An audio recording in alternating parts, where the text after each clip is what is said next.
Hello friends, അങ്ങനെ കാത്തിരിപ്പിനുള്ളിൽ ഇപ്പോൾ dance party എന്ന ചിത്രത്തിന്റെ ഒഫീഷ്യൽ OTT റിലീസ് തീയതി ആരാധകർക്ക് മുന്നിൽ പുറത്തുവന്നിരിക്കുകയാണ്. ആ ഒരു അപ്ഡേഷനാണ് ഇന്നൊരു വീഡിയോ ഭാഗത്ത്. വീഡിയോയിൽ മുൻപ് വീഡിയോ ലൈക്ക് ചെയ്യുക, ചാനൽ സബ്സ്ക്രൈബ് ചെയ്യുക. ഈ വരുന്ന മെയ് മാസം അങ്ങോട്ട് ധാരാളം ചിത്രങ്ങൾ OTT റിലീസ് ചെയ്യും. നമ്മുടെ ചാനൽ ഭാഗം പരിശോധിച്ചാൽ നിങ്ങൾക്ക് കാണാൻ വേണ്ടി സാധിക്കുന്നതായിരിക്കും. ഷൈൻ ടോം ചാക്കോ, വിഷ്ണു ഉണ്ണികൃഷ്ണൻ, പ്രിയങ്ക മാർട്ടിൻ എന്നൊക്കെ പ്രധാന കഥാപാത്രങ്ങളായ ചിത്രമായിരുന്നു ഡാൻസ് പാർട്ടി. ചിത്രത്തിന് കാര്യമായ വിജയമൊന്നും സ്വന്തമാക്കാൻ വേണ്ടി സാധിച്ചില്ല.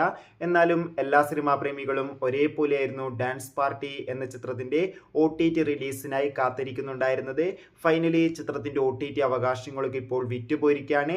ഡാൻസ് പാർട്ടി എന്ന ചിത്രത്തിന്റെ OTT അവകാശങ്ങളൊക്കെ ഇപ്പോൾ മനോരമ മാക്സ് എന്ന OTT പ്ലാറ്റ്ഫോം സ്വന്തമാക്കിയെന്ന് ഒഫീഷ്യലായി കൺഫേം ആക്കിയിട്ടുണ്ട്. അങ്ങനെ കാത്തിരിപ്പിനൊടുവിൽ ചിത്രം ഈ വരുന്ന മെയ് മാസം 31-ാം തീയതി മുതൽ മനോരമ മാക്സ് എന്ന OTT പ്ലാറ്റ്ഫോമിലൂടെ OTT റിലീസ് ചെയ്യുമെന്ന് കൺഫേം ആക്കിയിട്ടുണ്ട്. ചിത്രത്തിന്റെ OTT റിലീസിനായി നമുക്ക് കാത്തിരിക്കാം.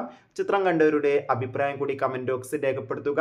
മെയ് ജൂൺ മാസം ഇനി അങ്ങോട്ട് ധാരാളം ചിത്രങ്ങൾ OTT റിലീസ് ചെയ്യും. നമ്മുടെ ചാനൽ ഭാഗം പരിശോധിച്ചാൽ ആ വീഡിയോയ്ക്ക് നിങ്ങൾക്ക് കാണാൻ വേണ്ടി സാധിക്കും. കാണുക.